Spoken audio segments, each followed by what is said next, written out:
Yeah, welcome to Sprengel Talks and to the third online event on the current exhibition, How to Survive, Art as Survival Strategy at Sprengel Museum Hannover. And we are joined today by Paz Guevara. Maybe you can say hello so people see you, but I think... Hello, Yeah. good evening. At the moment, all the microphones are muted, but after the talk, we open the discussion. Please feel free to participate. You can ask questions via chat or raise your hand, and me or our technical moderator, Mario, can call you then in. Before I introduce our guest, I would like to shortly explain why we have this talk today. The curator of the show, How to Survive, Karina Plath, began to concept the exhibition based on the works, manifestos, and thoughts of Gustav Metzger, an artist who was a child of a Jewish family in Nuremberg and fled Germany for England in 1939. After the war, he proclaimed that art needs to change and he became active in the struggle against the extinction of all life on Earth executed by mankind. This is really shortly condensed, but you get a picture. The exhibition Passive Explosive, which Paz will tell us about today, is one of the many actions of Gustav Metzger in which he emphasized change in the art system in general. At the moment, Sprengel Museum is not open, but you can find 4 works of Gustav Metzger in our online exhibition. And you can walk through it like you could through Google Earth and explore the exhibition. So Paz Guevara is a researcher and curator based in Berlin, from where she joins us today. And she's part of the long-term project Kanonfragen at Haus der Kulturen der Welt. And she lectures on Exhibitions Histories in Berlin and Venice. And I'm really excited and look forward to your talk. Welcome. Fantastic. Thank you, Paula, for the very good introduction. And I take the chance to thank you to Karina Plath, Paula Schwerdtfeger, and Olga Vensonova for inviting me to give this talk based on my various researches in the Cold War and exhibition histories that I have been digging in the last years. So I was very enthusiastic to take this invitation because the WESTKUNST, as you see, it was a kind of blockbuster, very known exhibition in the early 80s, curated mainly by Kasper Koenig. And I didn't know that it was a history, a debate of exhibitions in which Gustav Metzger and other practitioners in fact developed a counter exhibition to WESTKUNST that had been very influential, and it was the research time investment that, thanks to your project, we can start to digging in these histories of exhibitions. This means that I'm approaching this both exhibitions as an historian and historians, probably one can call of exhibitions, and not to reproduce or to rephrase the statements of each curatorial teams, but to try to read the frameworks. How was the gaze? How they made relations? What critical spaces these curatorial teams made amid elements, and not only artworks, but also the walls, non-artistic objects, to somehow try to announce these invisible aspects that are the relations amid things. So I invite you to join the lecture and of course prepare some comments and questions, because this is a digging in which many aspects you will see will arise, but there I think like 1,000 possibilities to go through, and we will try to make this puzzle a first puzzle interesting to continue perhaps more systematically later in a text, for example. So we are starting the talk, Exhibition Debates at the Crossroads of the Cold War, Passive Explosive and WESTKUNST, both at 1981 in Cologne. So I would like to introduce how are we seeing these histories exhibitions. So here I pose the question, how do exhibitions perform? So what is the medium doing?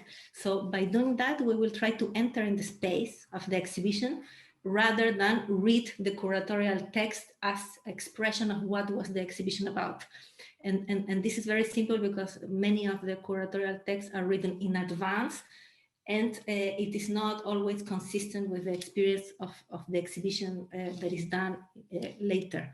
So we will try to analyze this semiotic space, the relation between bodies and subject and objects, gazes, narratives, relations in the space. And to try to specify this question, I will move a bit the screen. Okay. Also, I will focus in the categories. So what categories and value systems do this exhibition form, challenge, or redefine? So we will see that values can be mutable. And this is interesting how Clifford had been reflecting on the mutability of values, giving us also hope that if we have a collection that is trapped with certain categories and values, curatorial work can also, and artistic practice also can be transformative and redefine these values. So here you see this possibility of transformation also, that we will see very much in the exhibition by Gustav Metzger. Also, what subjects do they intend to produce? This is a more tricky question because usually we go to exhibitions to see objects, but the question is reverse. How are we produced by the exhibition? What subject is this medium, the exhibition, intending to try to make of ourselves?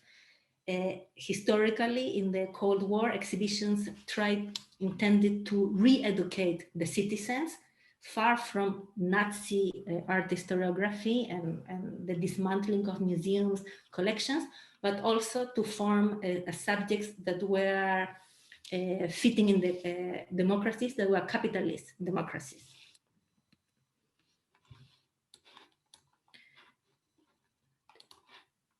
To what extent these exhibitions transform in one hand or consolidate the existing order, for example, the canon of art.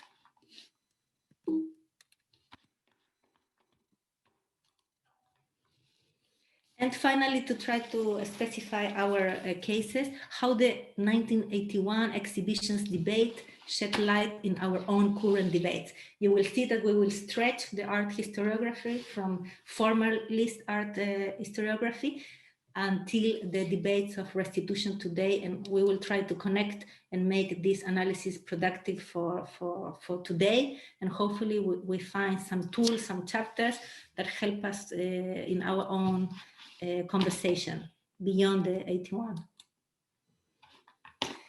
By looking at these exhibitions 40 years later, already past, we would not reproduce, this is a warning, their discourses, but rather attempt to re-narrate the exhibition frame, retracing the aesthetic and political debates and grasp the model that each exhibition set forth. So this is important, we will not have the time to see in all the details, but more or less to draft and identify the different models. By following the practices, because it's in plural, we will see other examples by Gustav Metzger, an artist that is present at the exhibition How to Survive, Kunst als Überlebensstrategie, and member of the collective that curated PASSIV EXPLOSIV exhibition. This talk will also trace the trajectory of Metzger in rethinking and transforming models of exhibitions to the point of the refusal of labor and production of art. This is interesting because in other activities, we will try to sketch, to mention at least, Gustav Metzger came to the extreme to propose not only how to display, how other models could function, but how to withdraw, in fact. So this is interesting to point and to trace in the history. So to introduce you in the debate, in July 1981, Gustav Metzger, together with Cordula Frowein, an art historian, and Klaus Steck, a great artist, formed a collective and opened the exhibition PASSIV EXPLOSIV Entwurf eine Ausstellung, so draft of an exhibition, in Cologne, as a counter-exhibition to WESTKUNST, zeitgenössische Kunst, seit 1939, so Western art, contemporary art from the 1939. by the exhibition makers. They used this concept. Caspar Koenig is usually credited as curator of the exhibition, but if you see the catalog, there are other names credited. So I would like to mention Laszlo Glosser, together with Marcel Baumgarten, Margareta Helleberg, and Maya Oeri, which was taking place also in Cologne at the same time. Because Gustav Metzger, is very nice that Paula introduced, is in the exhibition, we're taking this trajectory, but another talk could follow, for example, Klaus Steck, that he made very incredible critical posters. So already a format that is more popular on the street, not in a museum, had certain polemics with Documenta, so it would perfectly be possible to follow Klaus Steck, but today we will follow Gustav Metzger. So let's try to make this exercise to enter in the installation shots, these photos that give a view of the exhibition and the elements and how they're related, and how can we grasp, deduce the values, the categories of both exhibitions. So we have at one hand WESTKUNST, and into the other hand PASSIV explosive. So we will see that at the crossroads of the Cold War also certain categories were not so surprising. It was a long period since after the Second World War, so from 1945 on. For some historians, this period is still ongoing. For other historians, ended in 1989 with the fall of the Soviet Union, and here in Berlin with the fall of the Berlin Wall and the unification of Germany. This exhibition from 1891 exhibits then also these debates around political art. And what is interesting for us is that you will see that many of these debates in one form or another are still present in the debates of contemporary art, like a hunting, unresolved in different ways. Therefore, to historize these cases could be interesting. And if we see like a raw comparison among these exhibitions, we see the room where is Jackson Pollock and David Smith at WESTKUNST, what is called like the white cube display because of the white walls and the eye level and the individual works that are displayed, not by groups, but by individual works. And this somehow highlighted the individual artist, and then in retrospect, also the individual visitor, because you go with your body, with your eyes, one by one. So you are not supposed to go by group or to do something participatory. Whatever would that be is by individuals for individuals. And this is in this model of Cold War exhibitions that we will specify throughout the talk. And in comparison, we have PASSIV explosive, that was an exhibition without any original. So if WESTKUNST was proud of having many original, in this case, Pollock, for example, had 15 Pollocks. It is a talk between Oku Embesor and Caspar Koenig, the main curator of the WESTKUNST. And Oku Embesor was very surprised how he managed to have 15 Pollocks. They had a huge budget, the WESTKUNST exhibition. In contrast with the PASSIV explosive that had absolutely no original and only reproductions.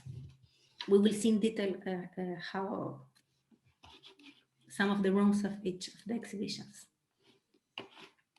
So here is a detail in fact, and this is what Metzger called and conceived the Tower of Glass with book covers.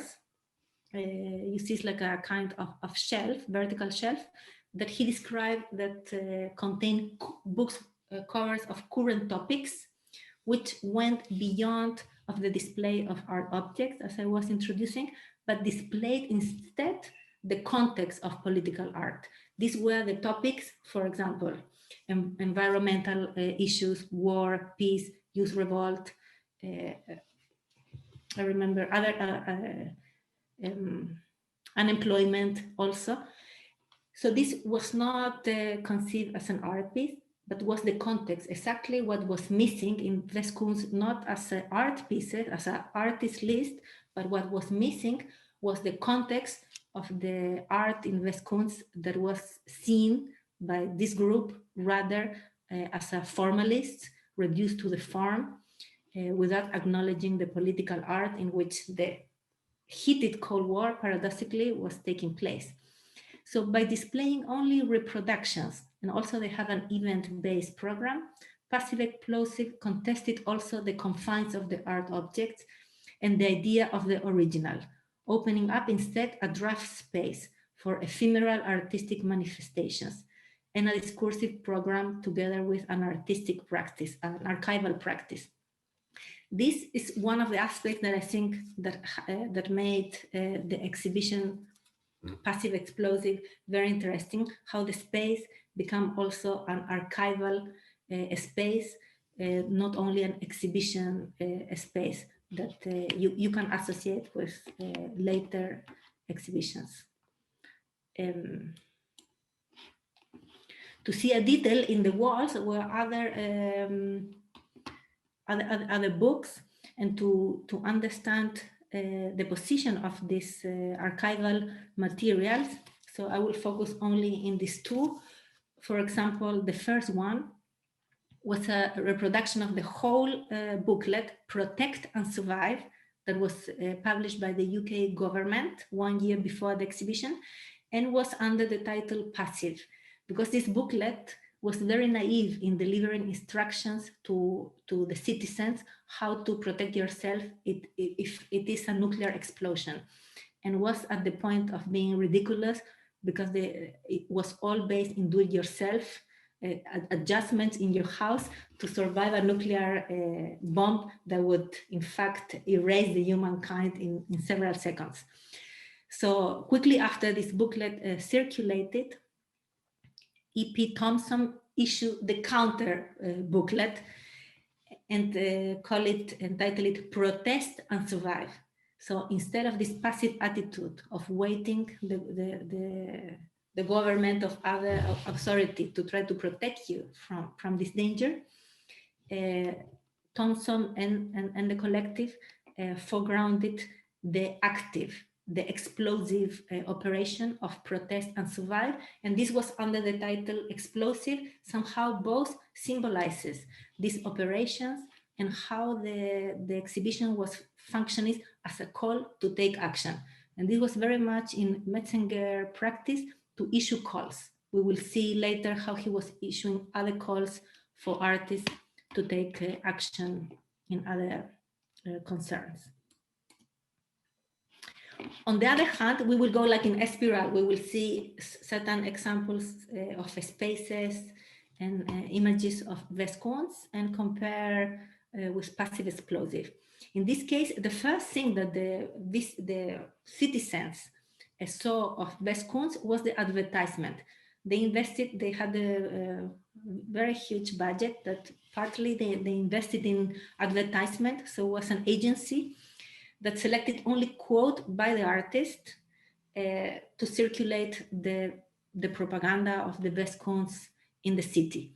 And it's interesting because it sounds nothing wrong to have a quote by artists, but in our analysis to try to grasp the categories and how they shape values, it reaffirmed this understanding and value of the individual artist, because they were quoted by individual artists.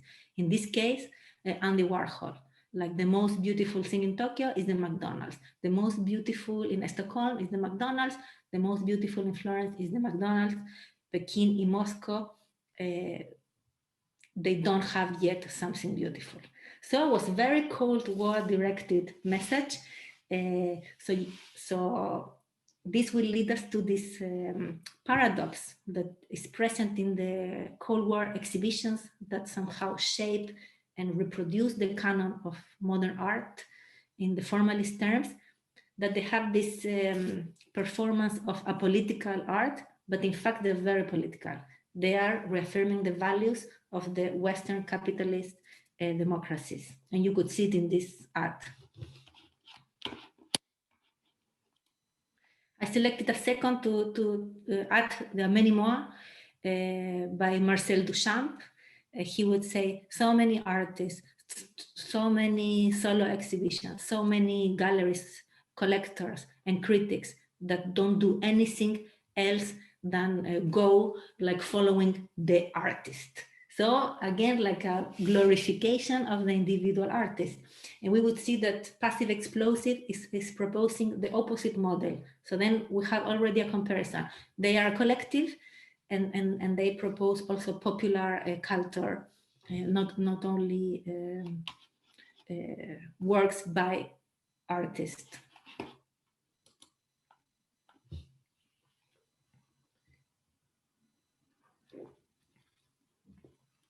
So following the WESTKUNST that I have known since some time of the parapolitics exhibition, and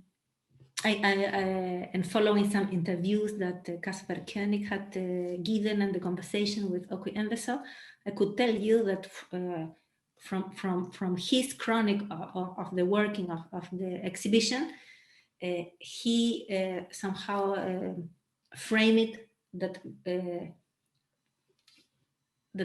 term WESTKUNST was troubling other term that was Weltkunst, that somehow was this very imperial concept of all cultures of the world, and they try to make it ironic and to point it out to the divisions between the East and the West and at that time.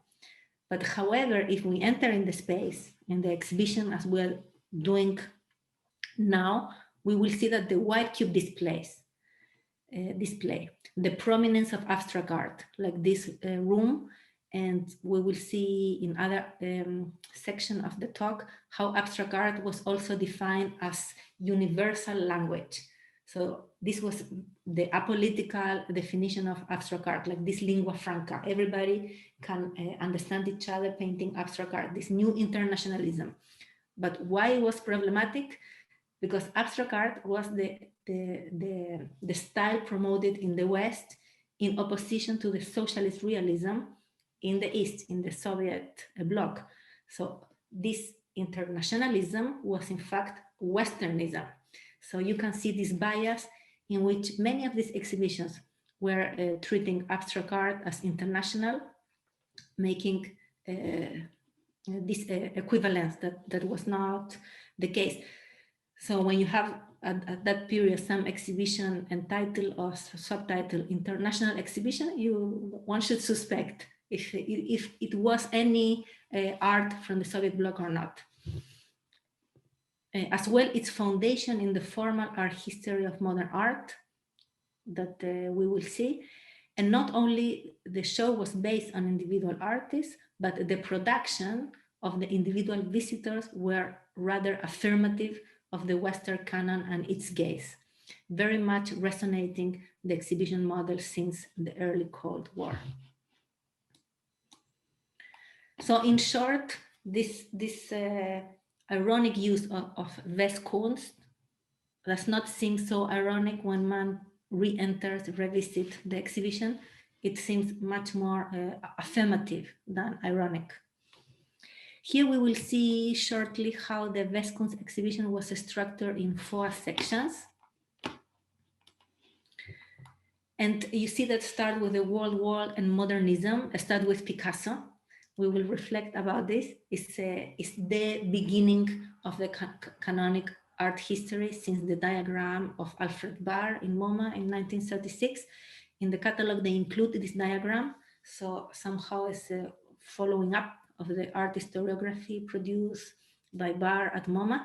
Then abstract as world language that continue with this historiography.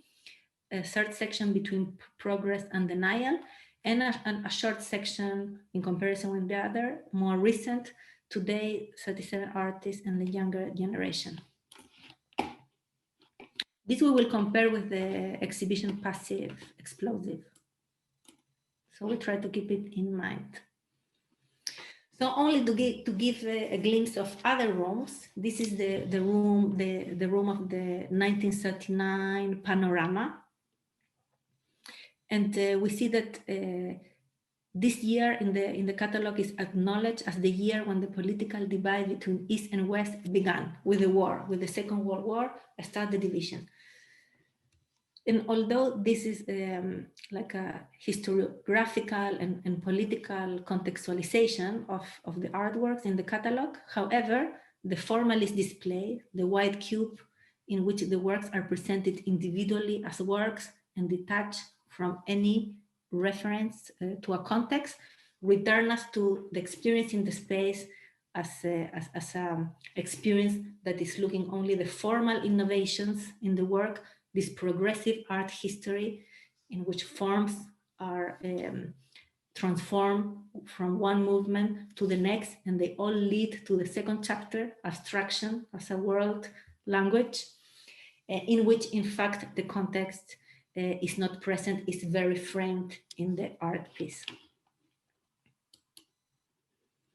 In comparison, I selected one of the many documents that passive explosive display, to see how was the view of the avant-garde, how were the 30s avant-garde for passive explosive framed, like contextualized in the exhibition, that was very different. So an avant-garde that was very anti-bourgeois, that was political, that had among their members many artists that were communists. You see how in the art historiography of MoMA and later in the post-war, in the kind of exhibitions like WESTKUNST, is totally depoliticized and becomes a history of formal innovations. Instead, we see how passive explosive want to rescue this original politics of the avant-gardes of the 30s, and they frame it totally different. So they had a political view of the avant-garde as a group that opposed the museum. This was what interested them. Not all the battles, but they select the art institution battle. And what better example than the futurists, for example, that were against the museum, against all the monuments of the city and consider Europe like necropolis. And passive explosive trace this anti-museum, this critic to the museum, from the avant-garde to the contemporary artists. So they could even make the exercise to display the same works and would tell a completely different narrative. So therefore it's interesting the comparison. How to frame the avant-garde would be the question that both groups would have in separate rooms. And the outcome is completely different. This was a battle that traversed the post-war, most known on the case of the first Documenta in 1955, in which modern art was rehabilitated more in the discourse of rehabilitating it from the meaning of degenerate that the Nazi were applying to modern art. Anyhow, this debate on political art, we see the long history from the 30s going through the 50s until the 80s, still haunt our current debates of a very basic question. What is political art, for example? How to frame political art? How is this trajectory, this history? What are the contradictions, the bias, the gaps, the instrumentalizations also? So to not go a cappella with this analysis, to don't only analyze it by myself, I use some part of my library that you see that I have been following how all the colleagues, authors, older, younger, make their readings of exhibitions. And here's an article in a classic book, one of the earliest books of history of exhibitions edited mainly by Reza Greenberg. And here Jean-Marc Ponzot analyzed WESTKUNST and conclude there is a uniform grid. So all this white cube is uniform. And what is the consequence of this uniformity is that any art is framed with the same gaze. So the art somehow becomes domesticated. And even if this art, for example, the avant-garde had a political impulse and context and objective, it is in this case, in this white case, of formal innovations. So it becomes a form. It's entering an alchemic almost a process that I found beautifully condensed in the uniform grid that this author proposed. Then I would like to share his reading so we also connect with other voices. WESTKUNST scaled down any evocation of events external to art.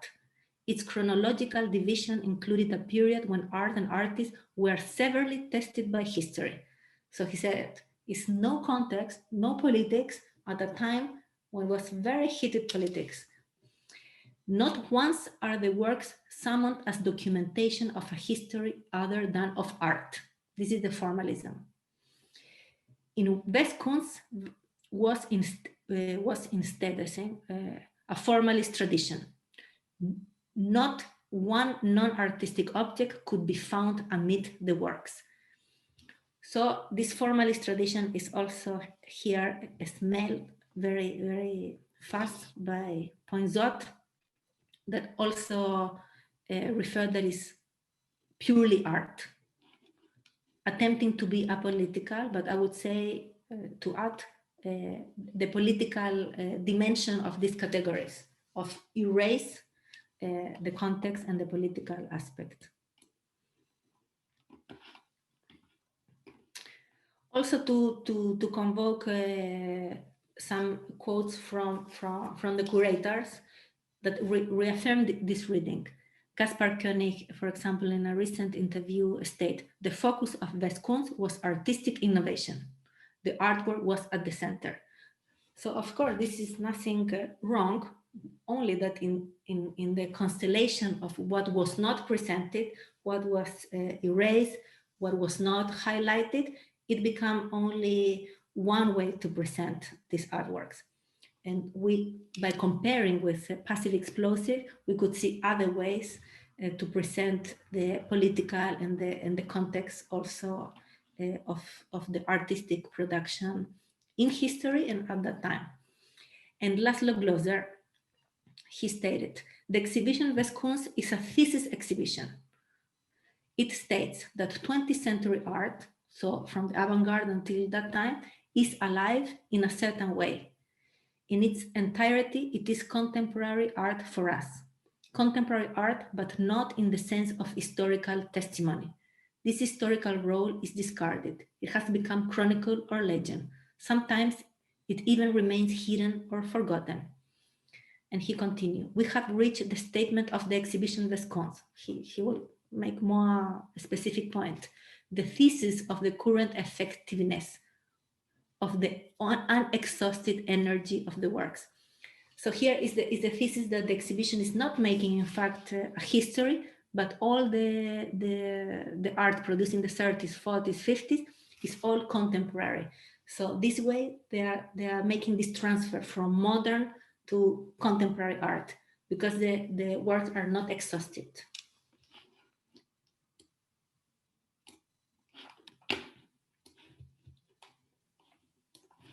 And let's now enter into the other exhibition. We can imagine that we're in Cologne, we walk, we go out of the Messe, where was the WESTKUNST in a huge place, and we go to the passive explosive exhibition. Here we enter in a space that was understood as an anti-temple and an anti-museum, trying to develop some strategies that we will see are very contemporary in their sense, not in the sense of transforming modern art into contemporary in the way of WESTKUNST. That, of course, was criticized of musealizing, domesticating the art that was critical beyond the museum. And here I would like to share with you the questions that Gustav Metzger was posing at that time. How to present the art of recent years by artists that do not want or cannot exhibit in museums and galleries. So it's always interesting to follow the questions because sometimes the questions are very difficult, but it is striking and fascinating to see how they try to transform the space to reply to the question. How to present ephemeral art? So how can you fix in a display an art that's supposed to be provisory. So the museum, by definition, is a machine of preservation. So it's also going very deep in this Western idea that art has to be preserved, and in this idea that the museum is preserving and adding value in relation to the past. And then we will arrive to current debates slowly of restitution, for example, how the museum obsession is troubled with the debate of restitution and this machine of preservation. How would it be the model of a present and future museum? This I would like to share that it's a nice talk by Sovan Schmeling on Gustav Metzger, where he quote aspect of how he was thinking the museum that I found interesting.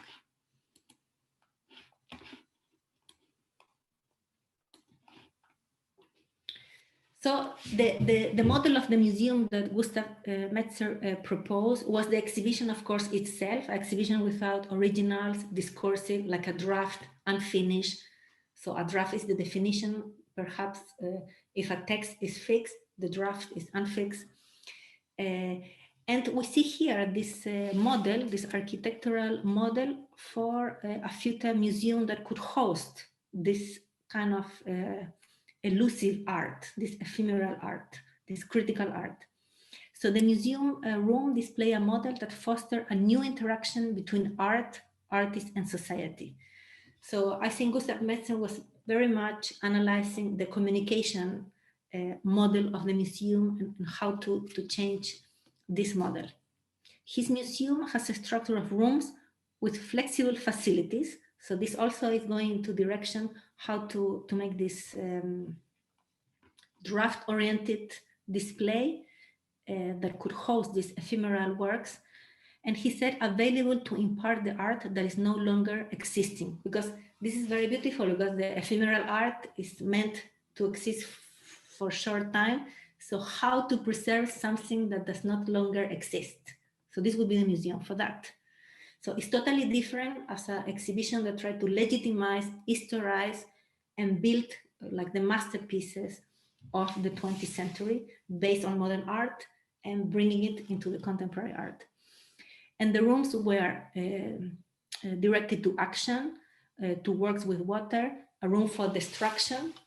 Obviously, you have to consider this aspect, and a laboratory where technological facilities with air pressure, laser electronics will be the main part.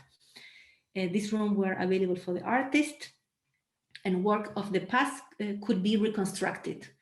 And this is very much the spirit of passive explosive, to have the documents. The documents, the reproduction always allow you to invite a previous work through the revenge, how Mariana Castillo would say, the revenge of the copy.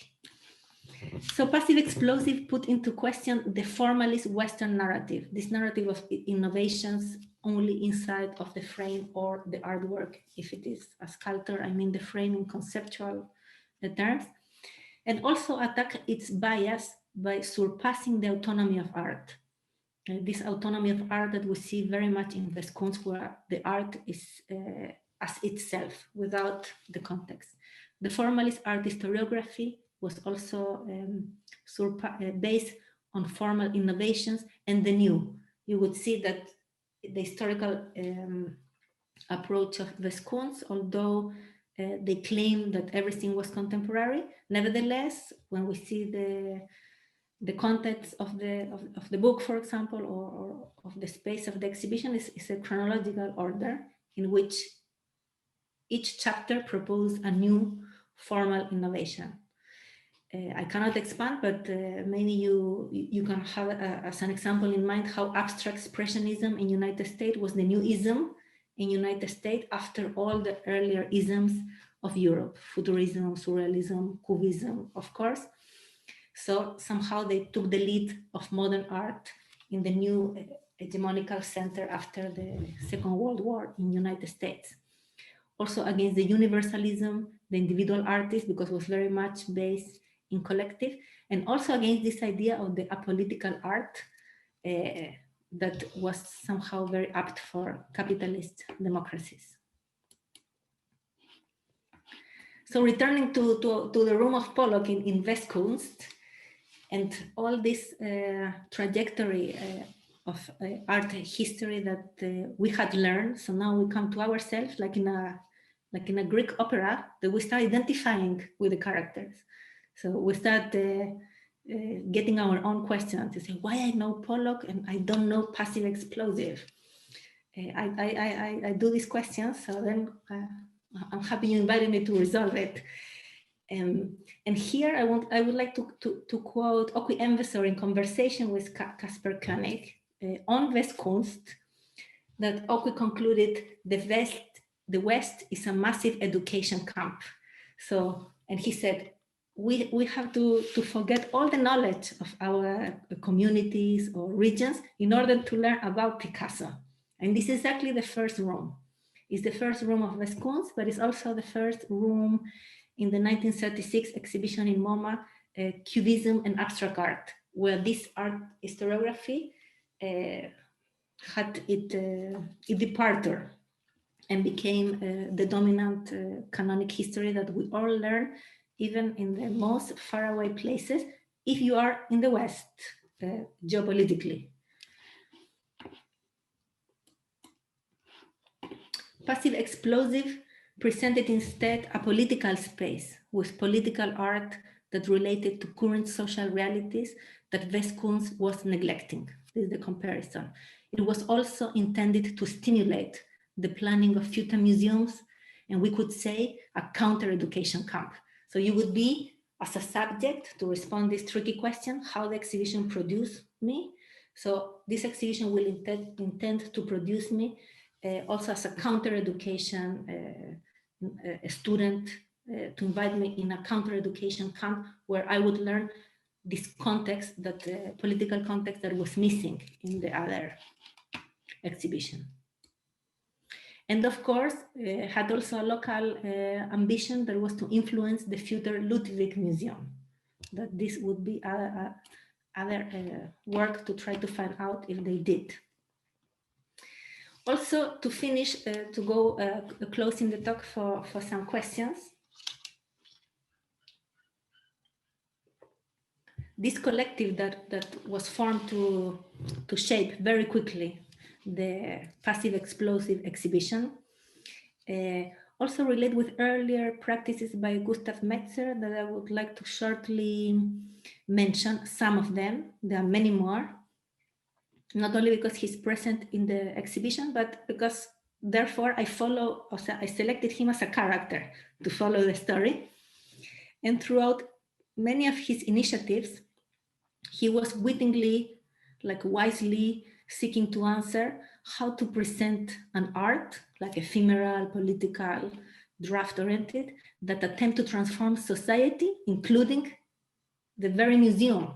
So, like this double movement. So therefore, he was persistently trying to develop strategies of transformation, because the question and the space and the institution was also in transformation.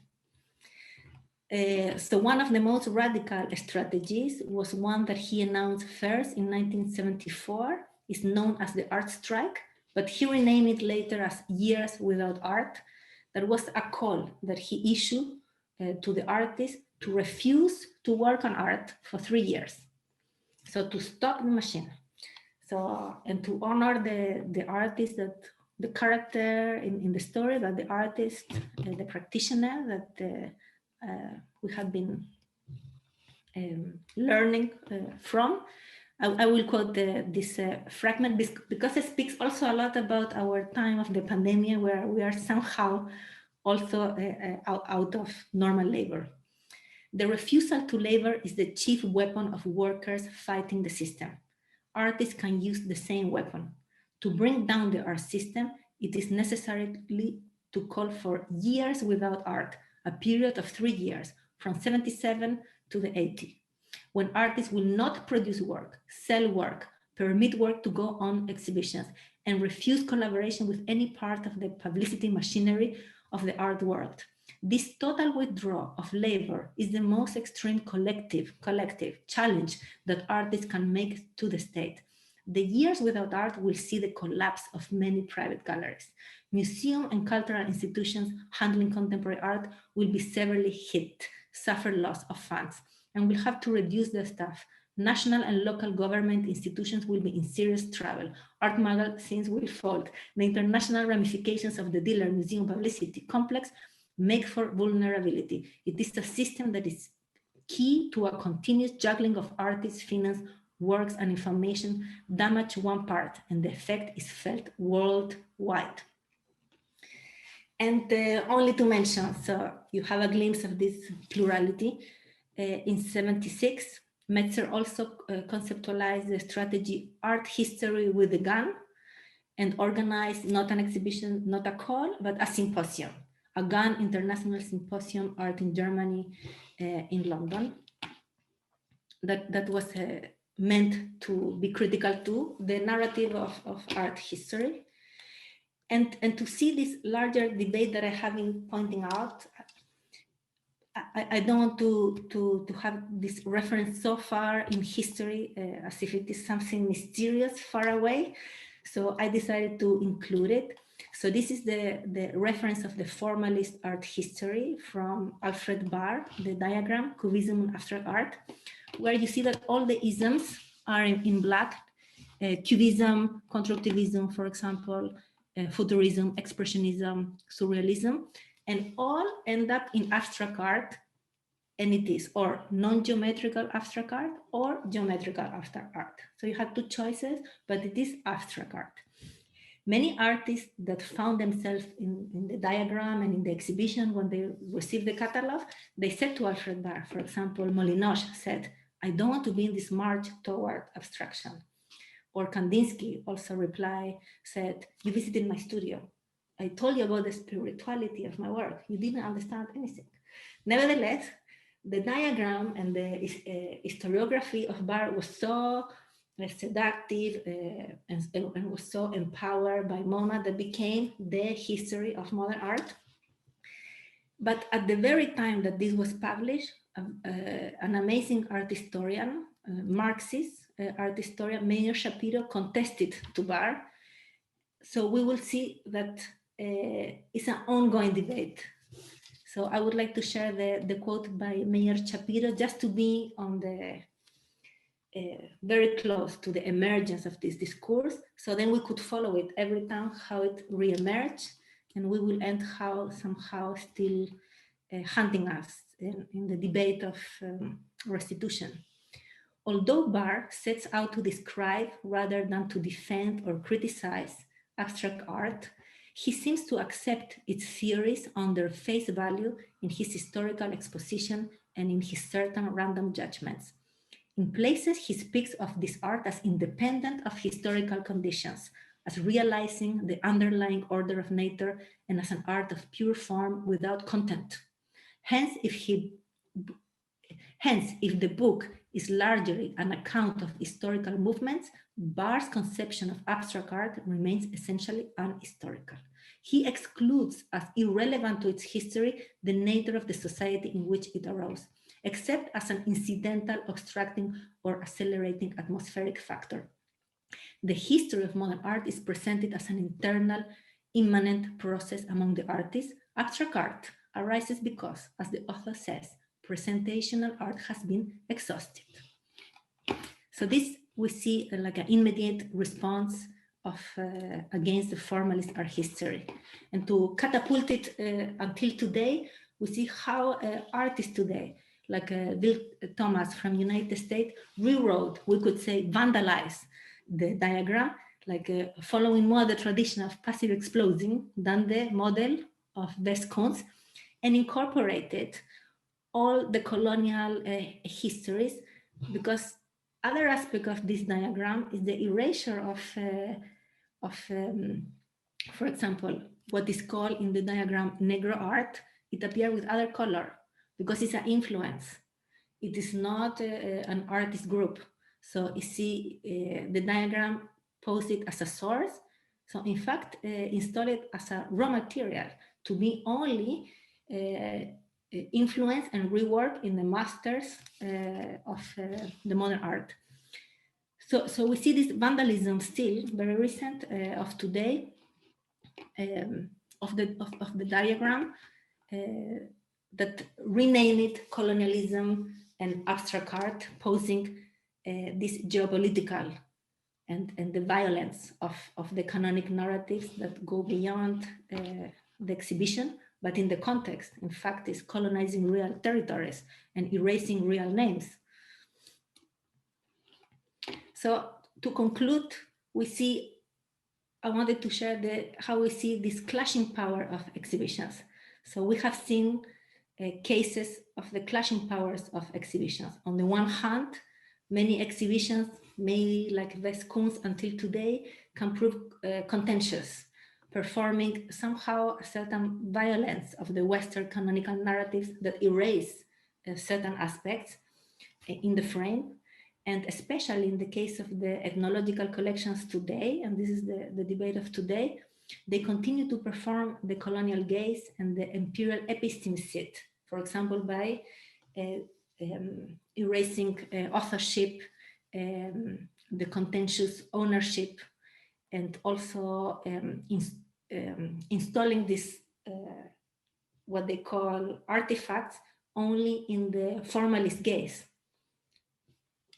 And on the other hand, exhibitions like PASSIV, EXPLOSIV, also can be the medium for potential interruptions, to interrupt, this violence, this epistemicide, and have the potential also to transform, to provide new models, to repair, to care, and maybe even to restitute. So therefore, it's worth the exercise, but also the practice to reconstruct exhibitions like WESTKUNST and the PASSIV, EXPLOSIV, and also intervene with this new storytelling as part of this new or recent field of histories of exhibitions, beyond an account of the best of, because many times it sounds like it's the best of. And then we're doing a history of exhibitions like a blockbuster. So we do like a WESTKUNST style of history of exhibitions. And we want maybe to do more a PASSIV, EXPLOSIV style of history of exhibitions. And this way we shed light, so also to the ongoing debates that we are part in each of our places, because restitution, it became, I think, very spread debate, not only the Humboldt Forum or Europe, but in my country, Chile, is also debates on restitution. So thank you, and I welcome any question or comments. Well, thank you so much for this, really deep insight. I hope do you hear me actually? Yes, I hear. Yeah, all right. I was just wondering. I have many questions, and would like to open the discussion. Also, we're a little over time, but I think in order to contextualize your talk, it would be great to continue. For me, what's the main interest is not the main interest, but one of the things I'm always wondering with this kind of counter exhibitions like PASSIV, EXPLOSIV against WESTKUNST, although they always just claimed it's on occasion of WESTKUNST. It's not against it, but it's on the occasion. Yeah, it's true. But still, it's tackling what WESTKUNST is doing, and so I think it's right to call it a counter exhibition.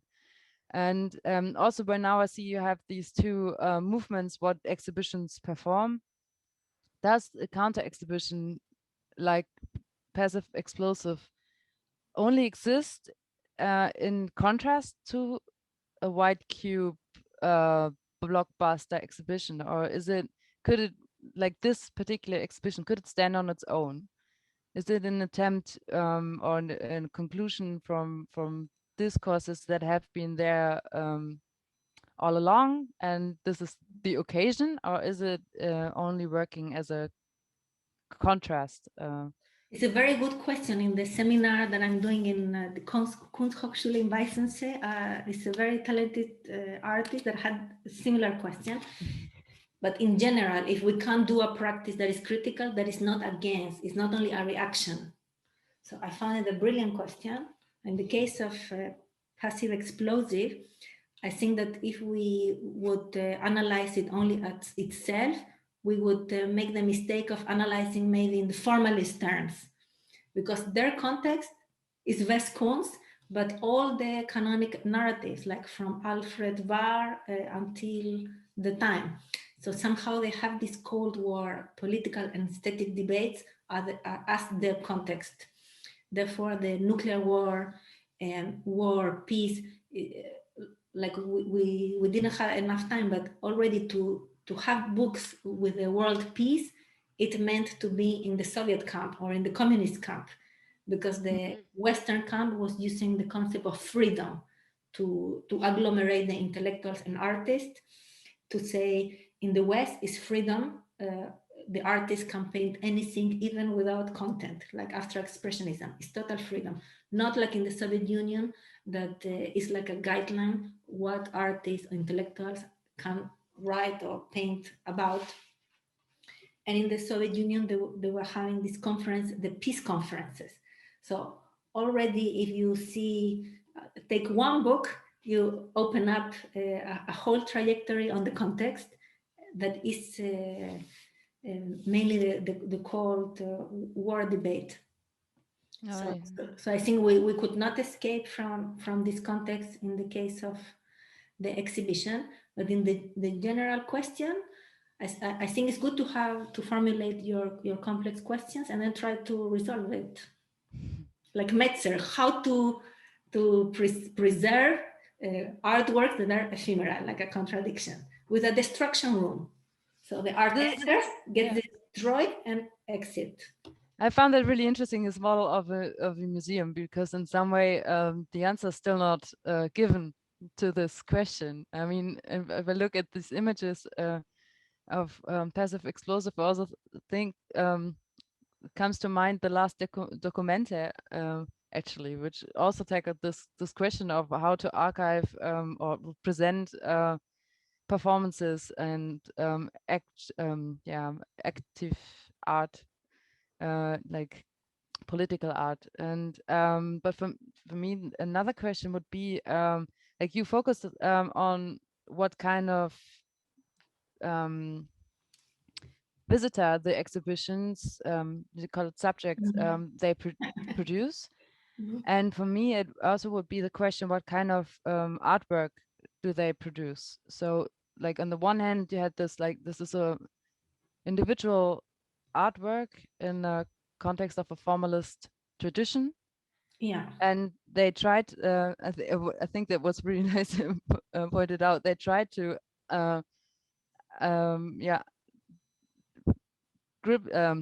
pull it out of history by claiming it's all current. It's so that's why it's active. It's all contemporary.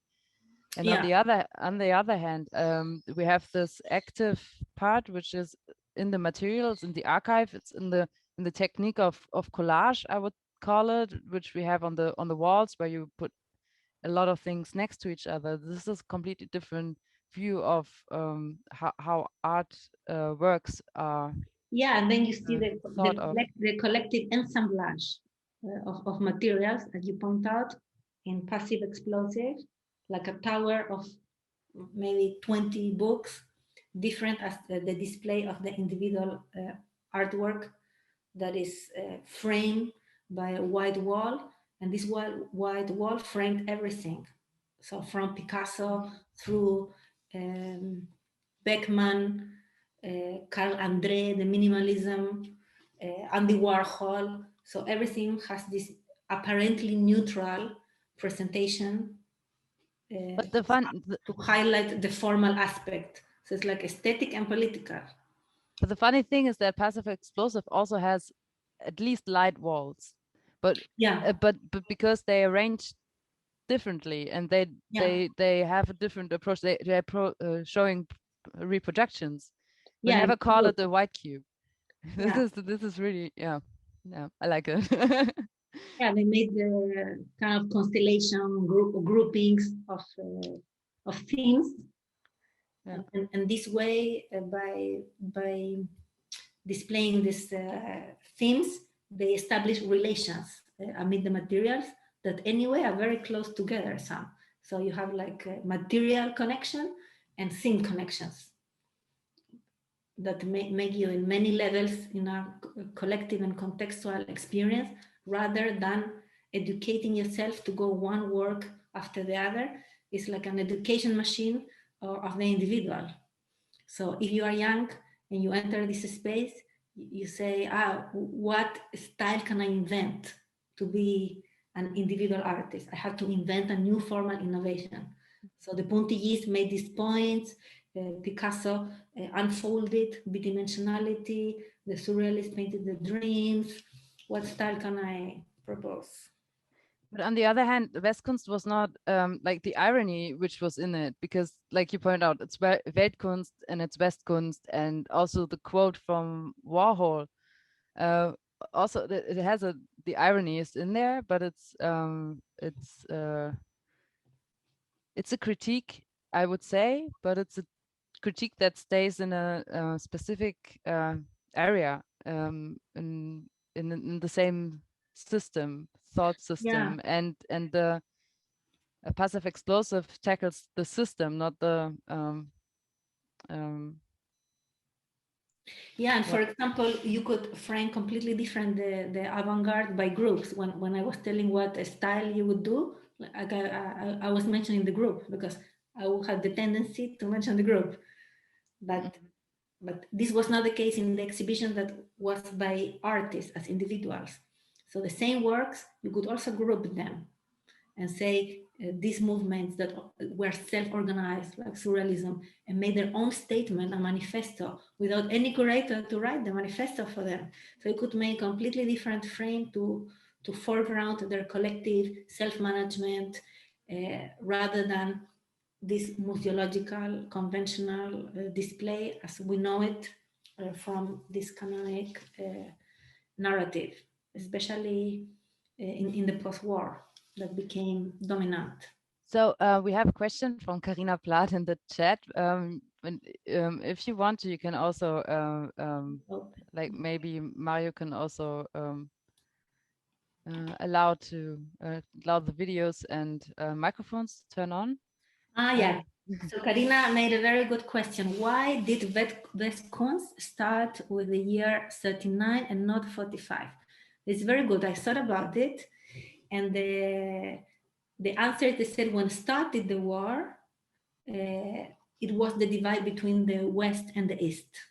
So they're not looking in the rehabilitation of modern art. This is what they said as an explanation. I think I asked the question because for me, I think because Laszlo Glosa, he's from Hungary. So he's from the East. And I think he's a very classical art historian, but starting from 39, I think it's saying, you know, it starts with a war. And if you look at the catalog, and I think it's also important to look at the catalog, there's a big statement about the war and how artists reacted to the war. And somehow, you know, usually I think in Western Germany, you would start with 45 because you would say that's point zero. And let's start with the abstraction and the new freedom, democracy. And I think it was a kind of political statement to start with 39 and saying, you know, the war is really bad. And there's a very strong text by John Hartfield also. And that's where we come from. And this was something which was critical somehow. Yeah, many artists emigrated. So, for example, the Mondrians that they show, I have been following these very similar Mondrians because these Mondrians were produced already in New York.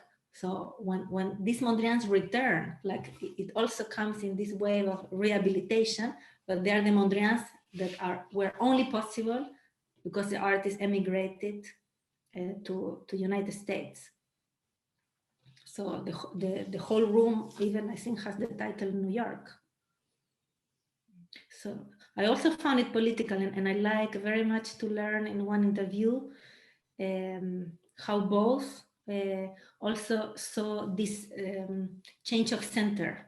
And this is something I will need to learn more. They say before was Prague the center in Europe, but in the 39 was this shift with the war. and start a new division between East and West. So this is difficult to imagine because we are in another geopolitical space. I have I have one remark only, because I find it really interesting that it seems you have a sympathy more for Metzger than for König and Gloser, because I feel you're very critical of Westkunst, but on the other hand, you're not as critical of Metzger. I mean, you could also say, you know, like in the contemporary section of Westkunst, there was Michael Asher, there was Barbara Bloom, you know, there were very political artists also doing their thing. And on the other hand, you can always say Gustav Metzger, you know, like something like another artist, like, let's say, Andy Warhol would not be with Gustav Metzger, but I think because, you know, like his kind of display wouldn't allow for this kind of art. So I feel like you're more looking at the ideology behind Westkunst, but not so much as at the ideology behind Metzger that is also there. So for me, it's a little bit slanted, but perhaps it was also in the shortness. So it's more a question like how you feel about it. Yeah, I saw one contradiction. I didn't include it in the presentation, like of the passive explosive that, because I understand that sometimes you do like experimental projects like passive explosive, and you try to cross certain limits, thresholds, and only when you cross them, you see the next limit, and it's too late to rework it. So I had certain sympathies through for them that they were very experimental, trying to transform the usual form of and context of exhibitions. But they also, you could see from our perspective, how they fall in the contradiction of trying to nevertheless be inside of the exhibition, in the museum. Even if Metzger had this refusal, this withdrawal years before this call. So nevertheless, they continue to trust in the exhibition space and in the space of the museum. But I think this is a question I can't reply. It's only a question I can pose. Thank you. Welcome. Of course, it's missing the real experience of going into the exhibition, because I'm very skeptic of seeing exhibitions in the catalog. So I try to look the installation shots. It's always difficult to find. There are not so many. In the magazine Kunst Forum, I found many installation shots I didn't include because of the rights. Could be complicated to transfer all the magazine to a PowerPoint. But they were not so different. All the rooms were white cube, whether you are looking at Picasso in the room of 39 panorama, or abstract expressionism, or later. So I went through the spaces, but not looking each work, but how they were displayed. I would like to propose a provocative question. Yeah. Would you, for example, would you think that doing a counter exhibition, which is a kind of, I would say, populist move to start a controversy, is it something to say, well, you didn't include us, like we are the artists you didn't include? So and is that something one can say of them as a collective, or is it too simple? I don't know. Yeah, I think that I imagine, because when one reconstructs exhibitions, one has to be a bit imaginative, because you don't have all the statements or the reply of your questions from the protagonist. So using this speculative tool, imagination, I think that if they made this exhibition very quick to respond, they had like very strong arguments, because you will not do it just to include yourself. It will be, you will not have this energy to do it. So I think it was a contestation in art historiographical terms. Like, it was very clear that the WESTKUNST was very powerfully displaying what is the contemporary art, And it was other way to tell the narrative of contemporary art that they could do, I imagine. So it was not only about individual interest. So I would believe that they were in the collective narrative and not self-interest.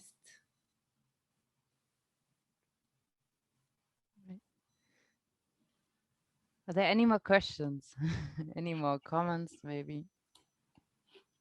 Yeah, I have a question again, because I think in Cologne at the time, I mean, Rudolf Zwirner and all the galleries were there, and there was the art market, and Steg, of course, was with the left, you know, like, and at the Kunstverein in Münster, there was a show of Klaus Steg posters. It was cancelled by the board because the board was Christian Democrats. And of course, Herbert Molderins, who was then the director, and Klaus Steg were left and against Chile politics and so and so.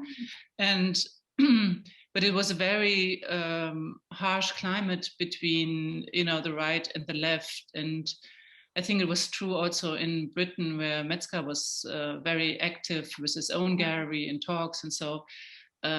So my question is a little bit also: do you know how these shows? I'm sure Steg and Metzger were like self-funded, but WESTKUNST, I don't know so much about the funding. Do you know if it was public funding? In the interviews, I read that the authorities of the city were very proud.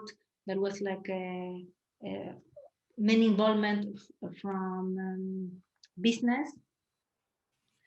So somehow they spoke in plural how the city of Cologne was opening this exhibition. It was, I don't remember, but it was a very, at that time, very huge budget. And there were other, for example, it was a work by, this I had in mind for Karina.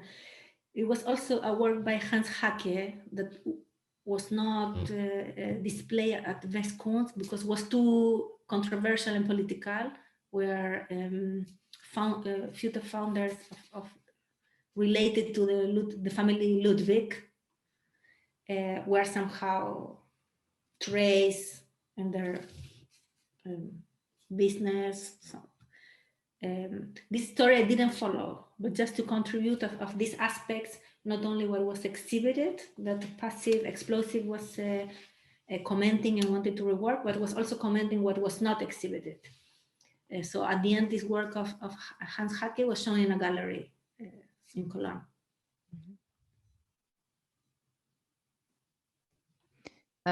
Maybe I would pose a question to both of you, to Karina Plath and Paz Guevara.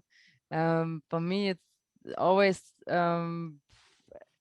I find it hard to read the words of Gustav Metzger, because sometimes they're so harsh, so radical.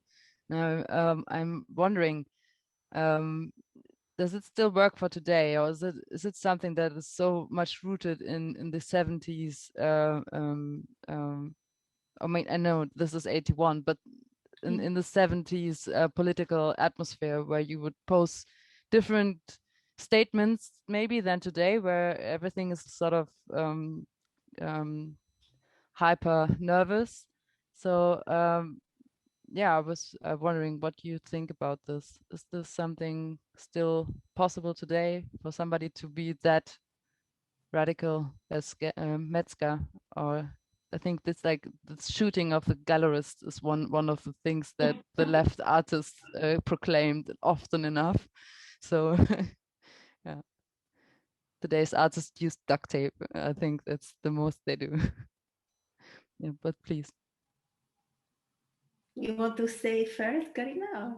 Well, I can say, you know, like, because I worked with Gustav, and I feel like, you know, this very sharp and radical intellect is, on the one side, you think, well, if I would have met him like in the 70s, I would probably hated him, because of course he was not pro, you know, he was not sensitive towards, you know, like female roles or whatever. He was like also like a typical man, like from a certain time, and very leftist, you know, chauvinist in a way also.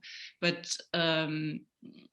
when I met him, he was already very old, and I was really impressed about the consequence, like for his own life, for how he lived it, how he proclaimed it, and there was no bias in it. Like it was really his challenge. Like he really wanted it, and I always remember like standing with him on the London Bridge, and we were looking at Gormley or something, and he said, "Oh, it's so great that this artist has these sculptures on the roof," and I said, "Yeah, like, is it not decorative?" And he said, like, "No, it's like we have to claim the space." And for him, it was really important that artists kind of occupy space and make a statement. Just like also, just like claiming this in terms of territory. I mean, and I'm really impressed by this sharp intellect, and by not making compromises, even like for his own money. I mean, he didn't make money on his art. He hardly sold something, and the estate has really trouble of in survival. But also like Michael Escher, like perhaps comparable. So I was really impressed by it. Although as a person, he's also like, of course it has its weaknesses also. Yeah, and what I can add, that it's very different at the moment of 81, because it was still the Soviet Union, so it was still this global camp between the two hegemonical powers, the West and the East. So you could always go into the other side. So after 89, this other side became very reduced. Maybe Cuba could be this other side. So the strategy cannot be the same, the position cannot be the same, and one has to formulate your strategy, like Gustav Metzger, and one strategy, for example, is to work critically from within the institutions, and rather than. But I see, like in younger practitioners, I'm very inspiring to see young artists formulating complex questions similar to you, and formulate their own way out. So I think one has to pay attention to the contemporary strategies, and try to see these models, how they could bring us some intellectual or political or social benefit somehow. I think it's really nice to have this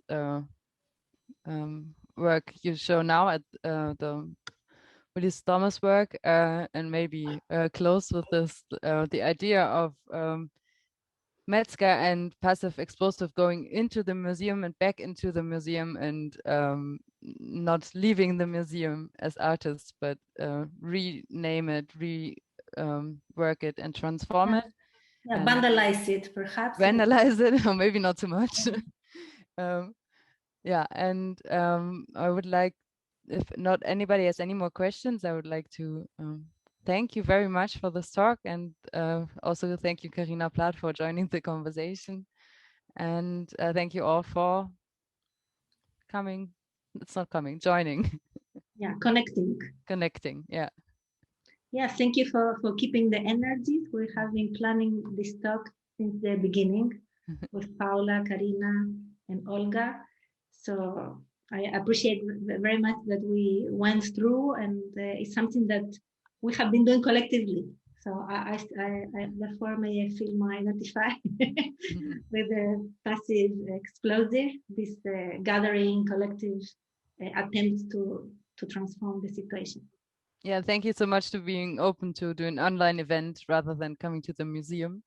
Yeah. And yeah, and I hope to see you all soon again, maybe at the next Zoom talk in our like Sprengel Talks series that will continue soon, and maybe for the next How to Survive talk, maybe also at the museum itself. Okay. Bye. Ciao.